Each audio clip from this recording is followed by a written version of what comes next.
بسم اللہ الرحمن الرحیم. حدیث نمبر 570. عن عبادة بن الصامت رضي الله تعالى عنه قال قال رسول الله صلى الله عليه وسلم 5 صلوات افترضهن الله من أحسن وضوءهن وصلاهن لوقتهن وأتم ركوعهن وخشوعهن كان له على الله عهد. جو نمازیں خشوع خضوع سے پڑھے 5 نمازیں اللہ پر لازم ہے کہ اس کی مغفرت کرے، اور جو اگر وہ جو یہ ذمہ داری پوری نہ کرے تو اللہ کا کوئی اس سے ذمہ نہیں ہے. چلیں یہ فضائل کی حدیثیں جلدی جلدی شاباش بھائی. توجہ توجہ توجہ، ادھر ادھر نہیں دیکھو.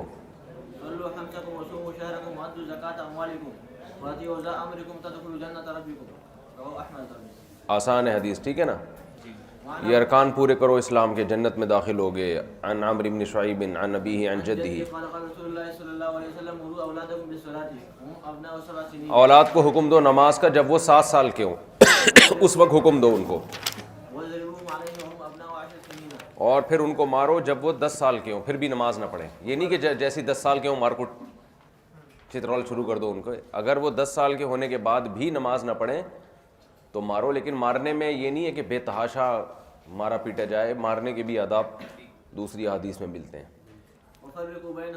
ہاں، اور ان کے بستر الگ الگ کر دو. 10 سال کے بعد بہن بھائی کو ایک بستر پہ سونے کی اجازت نہیں ہے بچوں کو. ہاں لڑکوں کو بھائی سگے بھائی سو سکتے ہیں ایک بستر پہ، لیکن احتیاط اس میں ہے کہ ان کو بھی الگ کیا جائے. کزن کے ساتھ تو کسی قیمت پہ اجازت نہیں ہے، یہ خوب سمجھ لو. 2 بھائی بھی کزن ہو تو 10 سال کے ہوں تو ایک بستر پہ بالکل نہیں سو سکتے. وہ نہیں سو سکتے کسی قیمت پہ، چاہے کتنے نیک ہوں کتنے پرہیزگار ہوں. یہ جو بیماری ہے نا بدفعلی کی لڑکوں میں، یہ بچپن سے لگتی ہے اور یہ کزنوں سے بھی لگتی ہے. کسی کزن سے بدگمان نہ ہو، لیکن یہ ہوتا ہے. یہ انسان، یہ کزنوں سے بیماری لگتی ہے یہ، کیونکہ ان سے کلوز ہوتا ہے انسان. اور اتنے واقعات ہمارے پاس آئے ہیں نا لوگوں کے کہ جو بدفعلی کے عادی ہو چکے ہیں. انہوں نے کہا کہ ہم بچپن میں کہیں شادی میں جاتے تھے تو سب اکٹھے سوتے ہیں، تو کزن سے یہ ایک کزن اگر خراب ہوگا وہ سب کو یہ لگا دے گا بیماری. چلیں، تو اس کا طریقہ یہی کہ بدگمان ہونے کی ضرورت نہیں ہے، احتیاط رکھو. اصول ہے کہ بھائی ساتھ سونا ہی نہیں ہے. چلیں جی.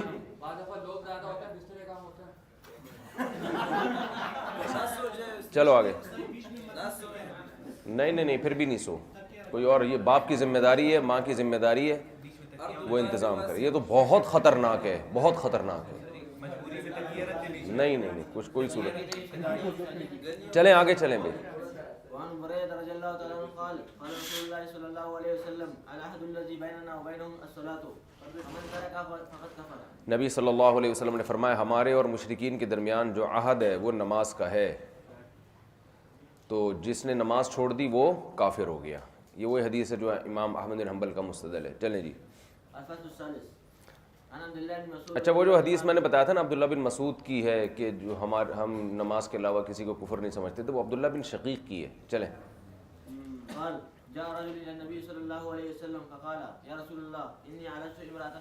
پھر وہی انی عالجت امرأۃ کیا ہوتا ہے؟ جی.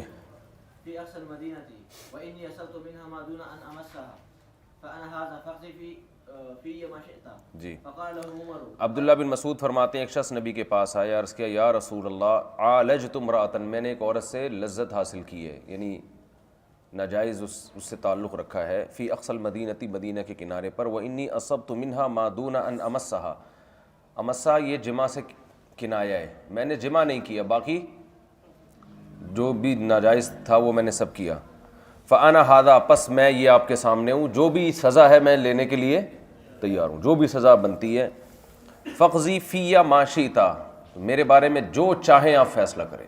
قتل کرنا چاہیں، کوڑے لگانا چاہیں، سر عام، یہ جو اس وقت سزائیں نافذ تھیں سب سزاؤں میں سے آپ کو پورا اختیار ہے. اب ظاہر ہے توبہ کر لی ہے نا، یہ توبہ کی اس سے بڑی علامت کیا ہوگی؟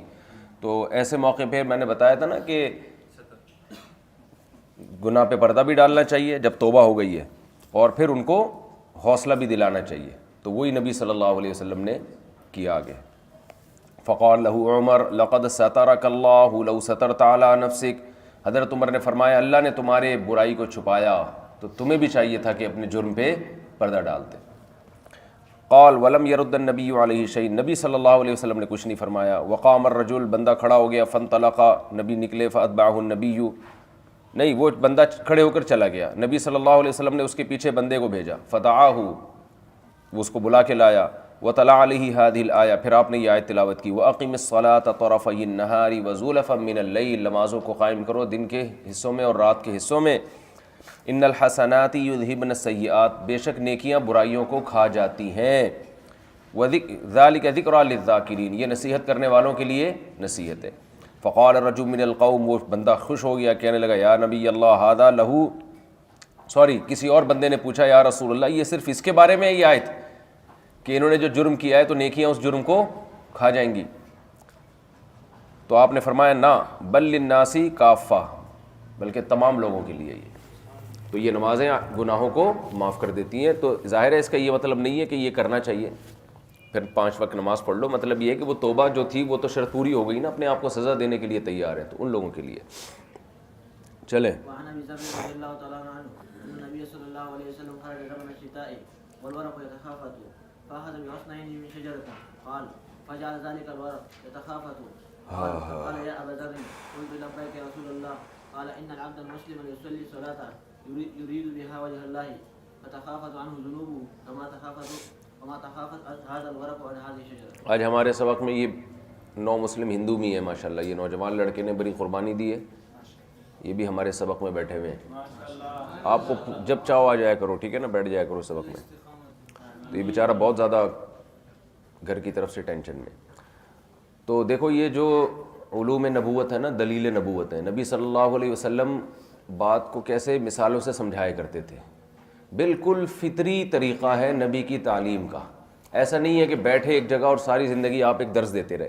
اب یہاں دیکھو یہ بات سکھانی تھی کہ نماز سے گناہ معاف ہوتے ہیں، تو کیسے سکھایا؟ حضرت ابو ذر فرماتے ہیں نبی سردیوں میں نکلے اور درختوں کے پتے جھڑ رہے تھے، تو آپ نے 2 ٹہنیاں لیں درخت کی اور فجعل الورق یتہافت، دیکھا اس کو ہلایا ہوگا تو پتے گرنا شروع ہو گئے. اب کر کے دکھایا جا رہا ہے نا ایک عمل. فقال یا ابا ذر، آپ نے فرمایا ابو ذر، حضرت ابو ذر نے فرمایا لبیک یا رسول اللہ، میں حاضر ہوں. فرمایا ان العبد المسلم لیصلی الصلاۃ یرید بها وجہ اللہ، ایک انسان نماز پڑھتا ہے اور اللہ کی رضا کے لیے پڑھتا ہے. فتحافت عنہ ذنوبہ، اس کے گناہ ایسے ہی جھڑتے ہیں. کما تحافت ھذا الورق عن ھذہ الشجرہ، جیسے اس درخت کے یہ پتے جھڑ رہے ہیں. تو پریکٹیکلی کوئی چیز کر کے دکھائی جائے نا، وہ زیادہ ذہن میں بیٹھتی ہے کیسے جھڑتے ہیں. تبھی دیکھو نبی اس کو آج کل کی اصطلاح میں باڈی لینگویج کہتے ہیں. جیسے ہے نا کوئی بات سمجھا رہے ہیں تو آپ کے باڈی کا جو ایکسپریشن ہے وہ اسی طرح کا ہو. حدیث میں اس کی بہت مثالیں ملتی ہیں. جیسے آپ نے فرمایا میں اور یتیم کی کفالت کرنے والا قیامت کے دن ایسے ہوں گے. آپ نے انگلیاں جوڑ کے فرمایا. آپ یہ بھی کہہ سکتے تھے کہ وہ میرے ساتھ ہوگا، لیکن آپ نے کیا فرمایا؟ اس طرح انگلیاں ملا کے. چلیں. وعن زيد بن خالد الجهني رضي الله تعالى عنه قال قال رسول الله صلى الله عليه وسلم من صلى سجدتين لا يسهو فيهما غفر الله له ما تقدم من ذنبه. حضرت زید بن خالد فرماتے ہیں نبی نے فرمایا جس نے 2 سجدے کیے جس میں وہ سہو نہ کرے، سہو کا مطلب غفلت نہ ہو، خشوع و خضوع کے ساتھ سجدے کرے، تو اللہ اس کے گناہ کو معاف کر دیتے ہیں. جی. وعن عبد الله بن عمرو بن عاص رضي الله تعالى عنهما عن النبي صلى الله عليه وسلم انه ذكر الصلاه يوما فقال من حافظ عليها كانت له نورا وبرهانا ونجاة يوم القيامه. جو نماز کی محافظت کرے گا یہ اس کے لیے قیامت کے دن نور، روشنی بنے گی جو پل صراط پہ گزارنے میں مدد دے گی، اور برہان، دلیل ہوگی اس کے حق میں کہ یہ واقعی مومن تھا، اور نجات کا ذریعہ بنے گی. اور جو نماز کی حفاظت نہ کرے نہ اس کے لیے نور ہے، نہ برہان ہے، نہ نجات ہے. اور قیامت کے دن قارون، فرعون، حامان، ابی ابن خلف جو مشہور دشمن اسلام تھا نا، اس کے ساتھ ہوگا وہ. تو اس کے ساتھ جب حدیث میں آتا ہے نا یہ فلاں کے ساتھ، یہ فلاں کے ساتھ، تو مطلب یہ نہیں کہ اسی جہنم میں جو اور وہی عذاب اس کو ہمیشہ ہوتا رہے گا. بعض چیزوں میں اس کی مماثلت ان کے ساتھ ہے. تو یہ تینوں میں قدر مشترک تھی تکبر، فرعون، حامان اور ابی ابن خلف. تو بے نمازی یہ بھی متکبر ہوتا ہے، یہ سمجھتا ہے کہ میں اللہ کی عبادت کا محتاج نہیں ہوں. تو تکبر میں یہ ان کے ساتھ ہوگا. جو متکبرین کو سزا ملے گی وہ اس کو ملے گی. باقی وہ اور بہت ساری چیزیں ان میں، پھر ان کے تکبر کا لیول بھی بہت زیادہ ہے. تو یہ تشبیہ ہوتی ہے من بعض الوجوہ، جیسے کہتے ہیں نا تو ابو جہل کا بھائی مجھے معلوم ہوتا ہے، تو اب یہ تو نہیں کہ واقعی سچی مچی میں ابو جہل ہی ہے، یہ حرکتیں کریں تو فرعون لوگ کہہ بھی دیتے ہیں نا تو فرعون ہے کیا. چلیں. وعن عبد الله بن شقيق قال كان اصحاب رسول الله صلى الله عليه وسلم لا يرون شيئا من الاعمال تركه كفر غير صلاه. عبداللہ ابن شقیق فرماتے ہیں اصحاب رسول جو تھے کسی عمل کو کفر نہیں سمجھتے تھے سوائے نماز کے چھوڑنے کو. غالباً عبداللہ بن مسعود سے بھی ہے یہ، وہ دوسری حدیث ہے، وہ یہ والی نہیں ہے، وہ ان سے بھی یہی ہے کہ ہم نبی کے دور میں، عبداللہ بن مسعود ہی سے مروی ہے وہ، ہم نبی کے دور میں نماز چھوڑنے کے علاوہ کسی عمل کو کفر نہیں سمجھتے تھے. تو یہ بہت مضبوط دلیل ہے امام احمد ابن حنبل کی. چلو. وعن ابي الدرداء رضي الله تعالى عنه قال اوصاني خليلي الا تشرك بالله شيئا وان قطعت وفرقت ولا تترك صلاه مكتوبه متعمدا فمن تركها متعمدا فقد برئت منه الذمه. بریت منہ الذمہ. اب حضرت ابو درداء فرماتے ہیں مجھے میرے خلیل نے وصیت کی نبی صلی اللہ علیہ وسلم نے کہ اللہ کے ساتھ کسی کو شریک نہ کرو اگرچہ تمہارے ٹکڑے کر دیے جائیں اور تمہیں جلا دیا جائے. کسی بت کو اللہ کے ساتھ شریک کرنا، کسی پتھر کی بنی ہوئی مورتی کی عبادت کرنا، عیسیٰ ابن مریم کو اللہ کا بیٹا کہنا، کسی قبر پہ جا کے جھکنا، اس سے مانگنا، یہ سارے شرکی انواع ہیں. تو آپ نے فرمایا کہ ٹکڑے ٹکڑے بھی کر دیے جائیں، جلا بھی دیا جائے تو یہ کام نہیں کرنا. اگرچہ موت کے خوف سے یہ کام جائز ہو جاتے ہیں بشرطے کہ دل میں ایمان ہو، لیکن عظیمت اور افضل کیا ہے، اس سے مر جائے انسان مگر یہ نہ کرے. ولا تترک صلاۃ مکتوبۃ متعمدا، اور جان بوجھ کر فرض نماز قضا نہ کرنا. سنت موقدہ آپ مجبوری میں چھوڑ سکتے ہیں، کوئی حرج نہیں ہے اس میں، کبھی کبھار ویسے بھی چھوڑی جائے تو کوئی حرج نہیں، اس کی چھوڑنے کا معمول بنا لینا ٹھیک نہیں ہے نا، لیکن فرض نماز کسی قیمت پہ نہیں چھوڑنا. فمن ترکھا متعمدا، جو جان کر نماز چھوڑے گا، فقد بریت منہ الذمہ، اللہ کا ذمہ اس سے بری ہو گیا. ولا تشرب الخمر، شراب مت پینا، فانھا مفتاح کل شر، ہر برائی کی جڑ ہے. آگے شروع ہو رہا ہے باب المواقیت، نمازوں کے اوقات کے بارے میں احادیث ہیں. تو ہم یہ بہت لمبا وہ ہے، اس میں ہم پوری حدیثوں کا دھڑ دھڑ پہلے ترجمہ پڑھ لیتے ہیں. پہلے میں آپ کو اس بارے میں اختلاف بتا دوں، نماز کے اوقات میں فقہا کے درمیان کتنا اختلاف ہے، صحیح ہے نا. اچھا، ہم جب اختلاف پڑھتے ہیں نا تو ایسے ذہن میں آتا ہے کہ اسلام میں بس سارا اختلاف ہی ہے. تو اصل میں جن چیزوں میں اتفاق ہوتا ہے اور وہ پڑھ نہیں رہے ہوتے ہیں، وہ تو ویسے ہی گزر رہی ہوتی ہیں، وہ بہت زیادہ ہیں. اب ہم نماز میں جن نمازوں میں کے اوقات میں اختلاف ہے وہ تو پڑھیں گے، تو باقی میں سب میں اتفاق ہے نا، پھر یہی ثابت ہو گیا نا، سمجھ رہے ہو. تو دو نمازیں ہیں جن میں تھوڑا سا اختلاف ہے، لیکن اس میں بھی جو مفتابی قول ہے نا، اس کے مطابق وہ اختلاف بھی ختم ہو جاتا ہے. ایک عصر میں اختلاف ہے. امام ابو حنیفہ رحمہ اللہ تعالیٰ کا جو مشہور قول ہے، وہ قول یہ ہے کہ عصر کی نماز، دیکھو فجر کی نماز کے سب کے نزدیک ایک ہی ٹائم ہے، شروع ہونے کا بھی اور ختم ہونے کا بھی، اور ظہر میں سب کے نزدیک شروع ہونے کے ٹائم میں اتفاق ہے کہ جیسے ہی سورج بلندی پہ جا کے مغرب کی طرف ذرا سا بھی زوال ہوتا ہے نا، اس کو یعنی بالکل بلندی پہ جا کے جب لڑکنا شروع ہوتا ہے تو پوری امت کا اتفاق ہے ظہر کا وقت شروع ہو جاتا ہے، مغرب کا وقت شروع ہو جاتا ہے. اچھا، عصر کا وقت قضا ہو جاتا ہے سورج کے غروب ہونے پر، اس پہ بھی پوری امت کا اتفاق ہے. مغرب کا وقت شروع ہوتا ہے سورج کے غروب ہونے پر، اس پر بھی پوری امت کا اتفاق ہے. مغرب کا وقت قضا ہوتا ہے شفق کے غائب ہونے پر. شفق کہتے ہیں آسمان کا مغربی کنارہ، یعنی یہاں شفق سے مراد ہے آسمان کا مغربی کنارہ. البتہ یہ اختلاف ہے کہ وہ شفق سے شفق احمر مراد ہے یا شفق ابیض.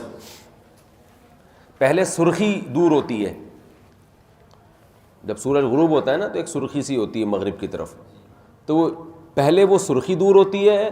اور انڈیا پاکستان کی بات کر رہا ہوں، بنگلہ دیش، انڈیا، پاکستان، افغانستان، ان ملکوں میں تقریباً 10 سے 15 منٹ کے بعد پھر وہ جو بالکل بلیک ہو جاتا ہے وہ.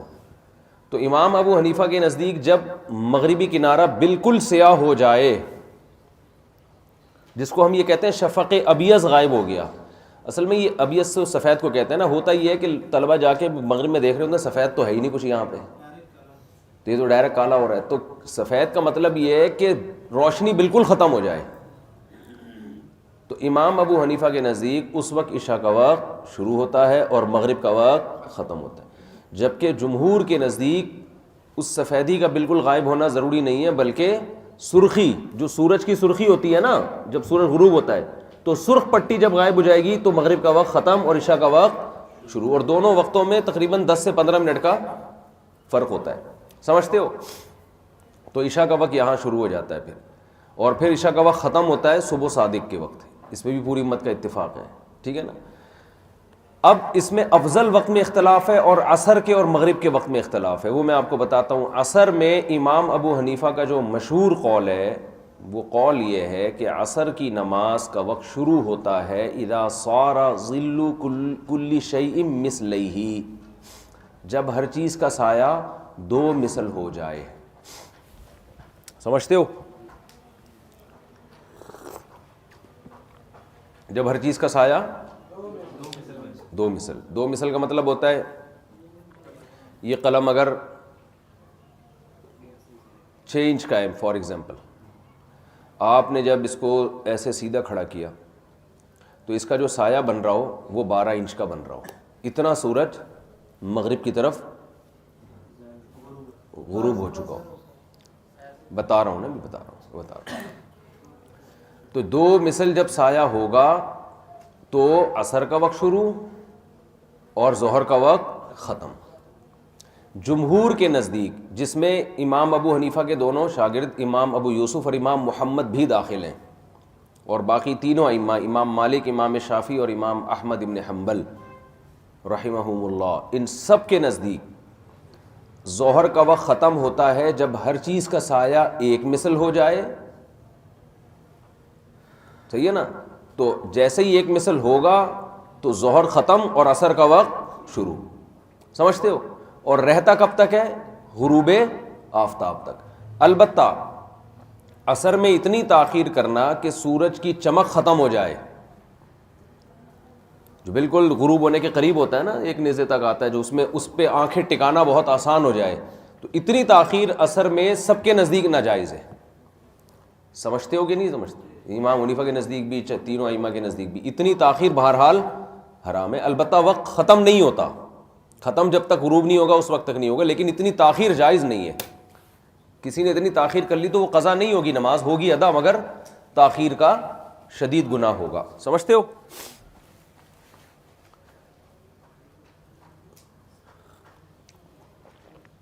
اور یعنی امام ابو حنیفہ اس میں جمہور سے ایک طرف ہیں، عصر کے وقت میں بھی اور مغرب کے وقت میں بھی. مغرب کے وقت میں بھی تینوں ائمہ، امام مالک، امام شافعی اور احمد بن حنبل، اور پھر ہمارے فقہاء میں صاحبین امام ابو یوسف اور امام محمد، ان کا بھی یہ ہے کہ جب غروب کے وقت سرخ پٹی غائب ہو جائے گی تو مغرب کا وقت ختم ہو جائے گا اور عشاء کا وقت شروع ہو جائے گا. اور امام حنیفہ کے نزدیک جب بالکل سیاہی آئے گی نا، جب سفید پٹی بھی غائب ہو جائے گی، شفق ابیض غائب ہو جائے گا، تو اس وقت مغرب کا وقت ختم ہوگا اور عشاء کا وقت شروع ہوگا. یہ دو اختلاف ہیں. سمجھتے ہو کہ نہیں سمجھتے؟ اچھا، ایک بات تو یہ ہو گئی. دوسری بات یہ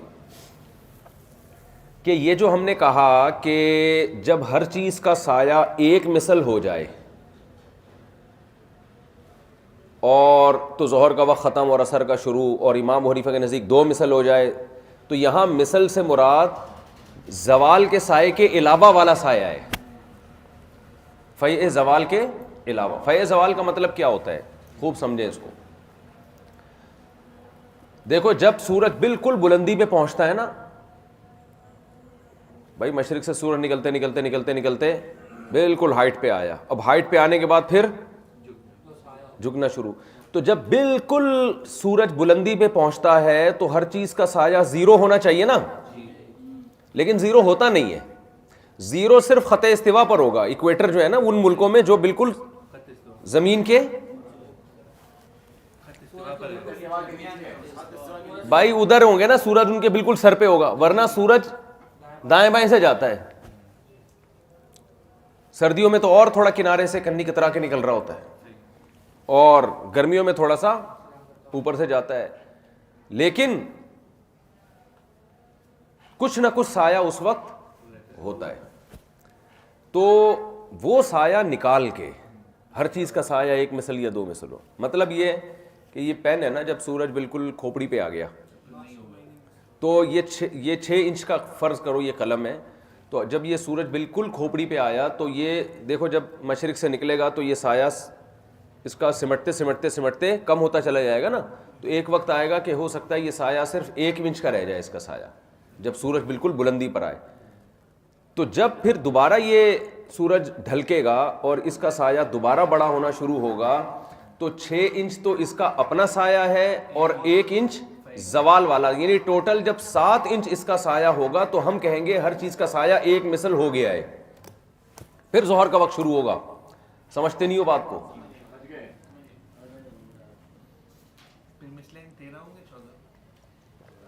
اور جب 2 مثل سایہ ہوگا نا تو 2 مثل کا مطلب ہوگا کہ 13 انچ، 1 انچ تو وہ جو زوال کے وقت تھا اور 12 انچ وہ. ہمارے جو اہل حدیث حضرات ہیں وہ اس بات کو نہیں مانتے. وہ کہتے ہیں یہ کہاں ہے حدیث میں؟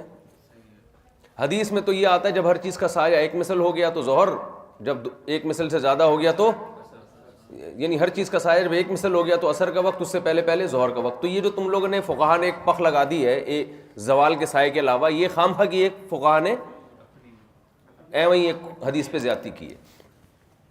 تو یہ فقہا نے جو زیادتی کی ہے یہ ایویں نہیں کی ہے، یہ اتنی بدیہی ہے، اتنی بدیہی ہے کہ یہ 5ویں کلاس کے بچے کو بھی سمجھ میں آ جائے گی. سمجھ رہے ہو نا؟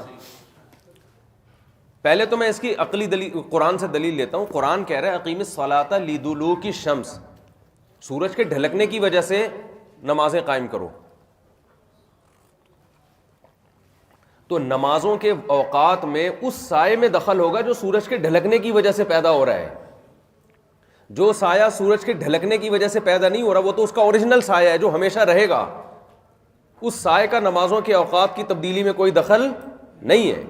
دیکھو جب سورج سر کی بلندی پہ پہنچا تو اس کا سایہ 1 انچ تھا، یہ ڈھلکنے کی وجہ سے نہیں ہے، یہ تو ویسے ہی ہے نا، یہ تو ہوگا اس لیے کہ سورج آپ کے سر کے اوپر سے جا ہی نہیں رہا ہے. جب ڈھلکے گا تو ڈھلکنے کی وجہ سے جو اس کا سایہ 2 گنا ہوگا ڈھلکنے کی وجہ سے، تو وہ سایہ معتبر ہوگا. جو اس کا اپنا اوریجنل سایہ تھا اس کا تو وجود و عدم برابر ہے. سمجھتے ہو؟ اور اس سے بھی زیادہ بدیہی بات یہ ہے کہ یہ اتنی بدیہی بات ہے کہ اگر ہم اس سائے کو نکال دیں نا جو زوال کی وجہ سے پیدا ہو رہا ہے، تو آپ اگر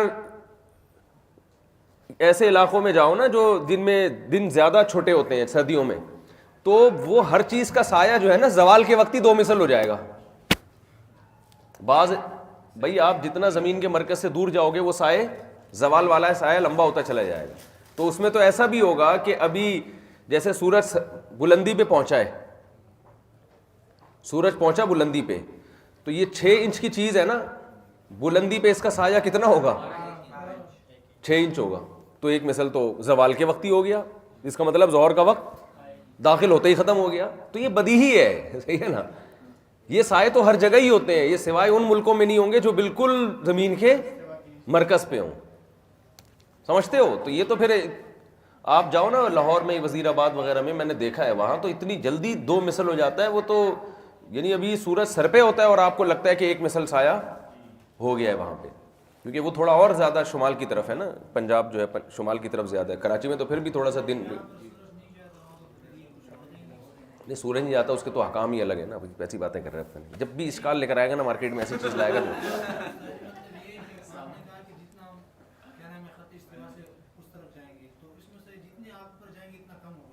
ہاں زیادہ ہوگا. ہاں نا، تو 2 مثل بھی ہو جائے گا نا. تو اس کا مطلب یہ ہو جائے گا کہ بعض جگہ تو ایسا ہوگا کہ ابھی ظہر کا وقت شروع ہوا نہیں ہے کہ عصر کا وقت داخل ہو گیا. ٹھیک ہے نا؟ تو یہ بدیہی طور پر مستثنا ہے یہ والا وقت. سمجھتے ہو؟ تو ہم جو کہتے ہیں نا 1 مثل یا 2 مثل ہو جائے تو یہ زوال کا سایہ نکال کے ہے یہ. اچھا، جہاں 6 مہینے راتیں رہتی ہیں وہاں پھر کچھ اور مسئلہ ہے. وہ بھی حدیث میں ہے کہ جن میں 24 گھنٹے میں سورج نہیں نکلتا ہو تو کیا کرے آدمی. وہ بھی موقع نہیں ہے بیان کرنے کا، اپنا خیال رکھیے گا. اچھا، اس میں مسئلہ یہ ہے کہ امام ابو حنیفہ رحمہ اللہ تعالیٰ نے جو 2 مثل کہا ہے تو حدیثیں دونوں طرف ہیں. 1 مثل کی حدیثیں بھی ہیں اور 2 مثل کی بھی ہیں. اس میں دونوں اقوال مضبوط ہیں. یعنی جو عصر کی نماز کے بارے میں جو اختلاف ہے نا امام حنیفہ کا جمہور کے ساتھ, تو دلائل دونوں کے پاس خاندانی قسم کے دلائل ہیں. دونوں کے پاس خاندانی قسم کے دلائل ہیں. امام طحاوی رحمہ اللہ تعالی نے جو جمہور کے دلائل ہیں, جو حدیثیں جن میں آتا ہے نبی نے 1 مثل پہ عصر کی نماز پڑھی ہے, سایہ جب 1 مثل ہوگی, طحاوی رحمہ اللہ تعالی نے حدیث کو منسوخ قرار دیا ہے کہ وہ جو 1 مثل والی وہ منسوخ ہے, نبی کا آخری عمل تھا 2 مثل پہ. خیر ہم قطع نظر اس سے کہ وہ ناسخ ہیں منسوخ ہیں, دونوں طرف دلائل مضبوط ہیں, اور اس میں کسی ایک جانب کو بھی آپ کوئی واضح ترجیح نہیں بنتی ہے. اور ہمیں اس لیے بھی بہت زیادہ اس ترجیح کی ضرورت نہیں ہے کہ امام حنیفہ سے ایک روایت جمہور کے مطابق بھی ہے, اور فقہ حنفی میں اس پہ بھی فتویٰ ہے, کیونکہ دونوں طرف مضبوط دلائل ہے. تو جو اصل فقہ حنفی ہے, جو فتویٰ ہے جس پر, وہ یہ ہے کہ اگر کوئی مثل اول پہ بھی اثر پڑھ لیتا ہے تو اس کی نماز بلا کراہت جائز ہے. سمجھتے ہو؟ بلکہ سفر میں تو ہمارا معمول ہی وہی ہے مثل اول پہ اثر پڑنے کا, کیونکہ سفر میں بس ڈرائیور کا نہیں پتہ ہوتا, جہاز میں آدمی کو نماز کی جگہ ملے گی نہیں ملے گی, نماز قضا ہونے کا خطرہ زیادہ ہے. تو سفر میں تو ہم نے اپنے بڑوں کو بھی دیکھا ہے, ہمارا بھی معمول ہے وہی والا مذہب, اسی پر اثر ہم پڑھتے ہیں جو امام شافعی اور امام احمد بن حنبل کا ہے. تو اور صاحبین کا بھی وہ رائے, اور امام حنیفہ سے ایک روایت اس کی بھی ہے, اگرچہ مشہور قول وہ نہیں ہے. تو میرے یعنی علامہ انور شاہ کشمیری رحمۃ اللہ نے جب دونوں دلائل دیکھے نا, وہ مثل ثانی پہ بھی دلائل ہے, مثل اول کے بھی ہیں, تو ان کی رائے یہ ہے کہ مثل اول اور مثل ثانی کے درمیان کا جو ٹائم ہے یہ ظہر اور عصر دونوں میں مشترک ہے. سمجھ رہے ہو؟ یہ دونوں میں, اس میں ظہر بھی ہو جاتی ہے عصر بھی ہو جاتی ہے. لیکن بہرحال یہ فتوے والا قول, مفتہ بھی قول نہیں ہے. تو اب ہمارا عمل یہ, جو میرا اپنا ذاتی عمل ہے, اور بہت سے علماء کو بھی میں نے اس میں دیکھا ہے, کہ عوام کو یہ بتایا جائے کہ آپ ظہر مثل اول سے پہلے ہر قیمت پہ پڑھ لیں, کیونکہ مثل اول کے بعد امت میں جمہور کے نزدیک ظہر کا وقت بہرحال ختم ہو جاتا ہے. نماز اتنی اہم چیز ہے کہ اس کو قضا ہونے سے بچانا, اس میں تو ایک امام کا بھی اگر اختلاف ہوتا تو ہم احتیاط کرتے ہیں نا, وہ پوری امت ایک طرف ہے. اور دلائل بھی ہیں, بخاری مسلم کی صحیح حدیث ہیں جن میں آتا ہے مثل اول پہ نبی صلی اللہ علیہ وسلم نے اثر پڑھی ہے, تو وہ بھی بہت مضبوط دلائل ہیں. تو اس لیے ہونا یہ چاہیے کہ آپ ظہر پڑھ لیں مثل اول سے پہلے, اور عصر پڑھیں آپ مثل ثانی کے بعد. تو اس میں احتیاط والے پہلو پر عمل ہو جاتا ہے. سمجھتے ہو نا؟ تو اس مثل ثانی کے بعد تو سب کے نزدیک عصر کی نماز جائز ہے. اور یہ جو دلائل آتے ہیں نا جس میں آتا ہے کہ مثل ثانی پر نبی صلی اللہ علیہ وسلم نے نماز پڑھی ہے, جو اس کی سب سے اہم دلیل ہے, جو یہ میں پھر دلائل تو بعد میں دوں گا نا, ابھی شروع ہو گئے تو پھر وہ پھر پورا خلاصہ میں ایک ٹائم پہ پیش کروں گا. تو ان دلائل کو اس پر معمول کیا جائے استحباب پر, کہ عصر کا جو معہود وقت ہے جس پہ آپ صلی اللہ علیہ وسلم کا عام معمول تھا نماز پڑھنے کا, وہ مثل ثانی تھا, لیکن وقت داخل ہو جاتا ہے مثل اول پہ. تو اس طرح سے تمام دلائل میں آپس میں تطبیق ہو جاتی ہے. تو ہمارے یہاں جو بر صغیر میں عصر کی نماز تاخیر سے پڑھی جاتی ہے, حدیث سے پتہ چلتا ہے کہ عام معمول نبی صلی اللہ علیہ وسلم کا یہی تھا. سعودی عرب وغیرہ میں جلدی پڑھی جاتی ہے, جائز وہ بھی وقت ہے, لیکن ہماری نظر میں وہ افضل وقت نہیں ہے. تو اس طرح سے ہماری رائے یہ کہ دونوں طرح کی حدیث میں تطبیق ہو جاتی ہے, لیکن کوئی دوسری رائے پر عمل کرنا چاہے تو وہ بھی ٹھیک ہے. سمجھتے ہو؟ اور رہا مسئلہ شفق احمر کا, کہ شفق احمر جو سرخ پٹی غائب ہوتی ہے تو جمہور کے نزدیک مغرب کا وقت ختم ہو جاتا ہے, عشاء کا وقت شروع, اور امام حنیفہ کے نزدیک شفق ابیض. تو اس میں فقہ حنفی میں امام حنیفہ کے قول کو چھوڑا گیا ہے. اس میں فتویٰ صاحبین کے قول پر ہے. آج کل جو نقشے مسجدوں میں لگے ہوتے ہیں نا, ان میں جو عشاء کا وقت لکھا ہوتا ہے وہ امام ابو حنیفہ کے قول کے مطابق لکھا ہوا ہوتا ہے, خوب سمجھ لو. لیکن فقہ حنفی میں فتویٰ اس پر نہیں ہے, فتویٰ کس پر ہے؟ صاحبین کے قول پر. تو اس لیے جو مسجدوں میں آج کل نقشے لگے ہوئے ہیں, اس سے اگر کوئی 10 منٹ پہلے بھی نماز پڑھ لیتا ہے تو اس کی عشاء کی نماز راجح قول کے مطابق ہو جائے گی. سمجھتے ہو؟ داغا دے کرنا. چلو بھائی آگے پھر افضل وقت میں, یہ تو جواز ہے نا, افضل میں کیا ہے وہ بھی ہو جائے ساتھ کے ساتھ ہی. افضل یہ ہے فجر میں، افضل یہ ہے حنفیہ کے نزدیک کہ فجر کو تاخیر سے پڑھا جائے، اور جمہور کے نزدیک تینوں ائمہ ان کے نزدیک فجر اول وقت میں پڑھی جائے، اندھیرے میں، غلس میں، ٹھیک ہے نا۔ ظہر کے وقت میں جمہور علماء کے نزدیک افضل یہ ہے کہ سردی ہو یا گرمی ہو، ظہر اول وقت میں پڑھی جائے۔ نہیں آ رہی بات سمجھ؟ حنفیہ کے نزدیک گرمیوں میں ظہر میں تاخیر کرنا افضل ہے، سردیوں میں اول وقت میں پڑھنا افضل ہے۔ سمجھتا ہے بات کو کہ نہیں سمجھتا ہے؟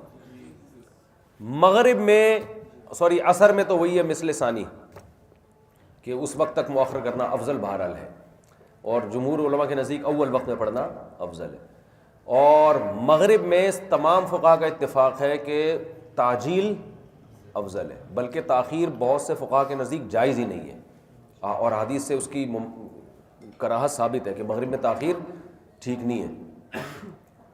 تو وہ سورج غروب ہوتے ہی پڑھنی ہے آپ نے۔ اور عشاء کے وقت میں سب کا اتفاق ہے کہ کم سے کم 1/3 رات تک مؤخر کرنا افضل ہے، بشرطے کہ لوگوں پر بوجھ نہ ہو۔ سمجھتے ہو؟ تو یہ آگے مذاہب۔ البتہ یہ جو فجر میں اختلاف ہے نا کہ ہمارے نزدیک تاخیر سے پڑھنا افضل ہے، اور جمہور علماء کے نزدیک اندھیرے میں پڑھنا افضل ہے۔ بعض لوگوں نے اس کو صرف ایک لفظی نزاع قرار دیا ہے، اور بعض فقہا حنفی فقہا کی یہ رائے ہے کہ یہ جماعت کی حکمت کے لیے، جیسے امام طحاوی کی تو یہ رائے یہ ہے کہ اندھیرے میں شروع کر کے روشنی میں ختم کرو، وہ اس طرح سے دونوں حدیث میں تطبیق دے دیتے ہیں۔ سمجھ رہے ہو نا؟ وہ اتنی لمبی ہو جائے گی کہ بھائی حدیث میں یہ بھی آتا ہے نبی صلی اللہ علیہ وسلم اندھیرے میں نماز پڑھتے تھے نا فجر کی، یہ آگے حدیثیں آ رہی ہیں۔ دوسری حدیث میں آتا ہے اسفروا بالصبح فإنه أعظم للأجر، صبح کو روشن کر کے پڑھو، اس میں اجر زیادہ ہے۔ تو اب حنفیہ میں تو زیادہ تر اسی طرف گئے ہیں کہ فجر دیر سے ہونی چاہیے، اور اس کی حکمت بھی ہے کہ نمازی زیادہ ہوں گے، لوگ نیند کا وقت ہوتا ہے۔ تو یہ وہی قولی حدیث ہے جس میں آتا ہے فجر روشن کر کے پڑھو۔ نبی کا اپنا عمل کیا تھا کہ اندھیرے میں پڑھی آپ نے، تو جمہور نبی کے اپنے عمل کو دیکھتے ہیں، احناف قول کو دیکھ رہے ہیں۔ لیکن امام طحاوی نے تطبیق یہ دی ہے کہ وہ قول و امر میں لمبی میں تعارض ہے نہیں۔ امام طحاوی کہتے ہیں کہ اصل میں یہ ہے کہ اندھیرے میں پڑھی جائے، اور یہ جو آتا ہے نا اسفرو، اس کو روشن کرو، مطلب یہ کہ اتنا لمبا کرو کہ روشنی ہو جائے، اتنی لمبی نماز پڑھو۔ پھر انہوں نے آثار پیش کیے ہیں کہ صحابہ کرام اور خلفائے راشدین کے کہ وہ کتنی لمبی فجر پڑھا کرتے تھے، تو آج کل پبلک اتنا افورڈ کر نہیں سکتی ہے۔ تو اس لیے احناف میں بہت سے حضرات اس کے قائل ہیں کہ ہمارے نظر میں بھی فجر اول وقت میں پڑھنا ہی افضل ہے۔ یہ جو کہتے ہیں نا روشن کر کے پڑھو، یہ عوام کی رعایت کے لیے، تاکہ لوگ فجر کی نماز میں زیادہ سے زیادہ شریک ہو۔ تو اگر احناف کے قول کو اس معنی میں لیا جائے تو پھر احناف کا اس میں جمہور سے اختلاف ہے نہیں۔ تو ہم فتویٰ اسی پہ دیتے ہیں کہ جس آدمی نے جماعت سے نماز نہیں پڑھنی، سفر میں ہے یا خواتین ہیں گھروں میں، وہ اول وقت میں ہی فجر پڑھے، اس میں زیادہ ثواب ہے۔ البتہ امام کو چاہیے کہ جماعت دیر سے کھڑی کرے جب تھوڑی روشنی ہو جائے، کیونکہ لوگوں کی رعایت کرنا یہ زیادہ افضل ہے اول وقت میں نماز پڑھنے سے۔ اور یہ بات بھی حدیث سے ثابت ہے۔ نبی صلی اللہ علیہ وسلم 1/3 رات تک عشاء کو مؤخر کرنا چاہتے تھے، مگر کرتے کیوں نہیں تھے؟ کہ لوگوں پر بہت شاق گزرے گا۔ تو لوگوں کی رعایت کرنا یہ زیادہ اولا ہے۔ تو نماز میں زیادہ سے زیادہ لوگ شریک ہوں، اس بہانے اگر آپ ایک اول وقت کی نماز چھوڑ دیں، تھوڑا دیر سے پڑھ لیں، یہ زیادہ اچھا ہے کہ کم از کم لوگ نماز تو پڑھ لیں گے نا۔ ویسے ہی نہیں پڑھ رہے اور آپ جناب جیسے ہی صبح صادق ہوتی ہے، ہمارے ہاں کچھ شافی حضرات رہتے ہیں، وہ یہی کرتے تھے کہ فجر اول وقت میں پڑھتے تھے۔ تو جو شوافے بھی تھے نا جو ان کے قریب قریب رہتے تھے، وہ بھی نہیں پڑھتے تھے وہاں، وہ بھی دوسری مسجد میں جاتے تھے، کہہ رہے کون اٹھے گا اتنے ٹائم پہ، تو انہوں نے پھر دیر سے شروع کر دی۔ تو احناف کا تجربہ بہت رہا ہے نا، حکومتیں کی ہیں کہ بھئی پبلک کی افورڈ نہیں کر سکتی، تو اہل حدیث حضرات کی مسجدوں میں ایسا ہوتا ہے بالکل اول وقت میں فجر ہوتی ہے، لیکن پبلک مارکیٹ سے شارٹ ہوتی ہے، وہ نہیں پڑھی جاتی لوگوں سے۔ تو یہ لوگوں کے مزاج کی رعایت پر، تو ہماری نظر میں بھی افضل اول وقت میں نماز پڑھنا ہی ہے۔ تبھی ہم رمضان میں اول وقت میں پڑھتے ہیں کیونکہ پبلک ساری جاگی بھی ہوتی ہے۔ تو اس طرح سے جمہور میں اور پھر احناف میں اس بارے میں اختلاف باقی رہتا نہیں ہے۔ چلو اب صرف عبارات پڑھنا شروع کرو۔ اچھا، ظہر میں جو اختلاف ہے کہ احناف کا اختلاف ہے کہ ظہر گرمیوں میں دیر سے پڑھی جائے، تو ابردو بالظہر فإن شدۃ الحر من فیہ جہنم، صحیح حدیث ہے کہ ظہر کو ٹھنڈا کرو اس لیے کہ گرمی کی شدت جہنم کے جو جہنم کی آگ ہے نا اس سے ہے۔ اب یہ حدیث کا کیا مطلب ہے جہنم کی آگ سے ہے؟ تو بہت سارے مفہوم اس کے بیان کیے گئے ہیں۔ ایک مفہوم یہ بھی ہو سکتا ہے کہ گرمی خود ایک جہنم کی جنس میں سے ایک چیز ہے نا، یعنی جہنم میں جو اللہ عذاب دے گا لوگوں کو وہ آگ ہے اور وہ گرمی پیدا کرتی ہے، تو یہ جو گرمی ہے یہ بھی کیا ہے؟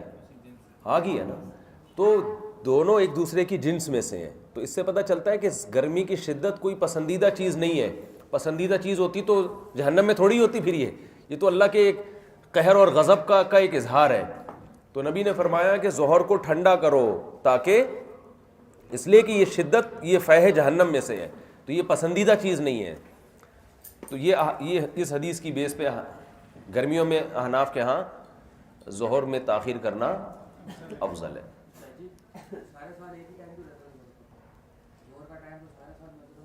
سارا سال مسجدوں میں ایک ہی رہتا ہے۔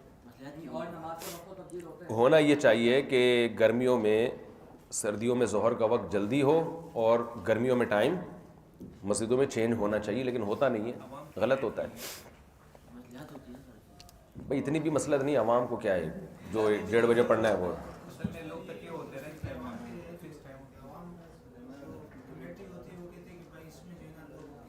بس لوگوں کی رعایت تو سب سے پہلے ہے نا، پبلک کی کوئی ٹینشن ہو رہی ہے وہ آ ہی نہیں پا رہے تو پھر صحیح ہے، چلیں۔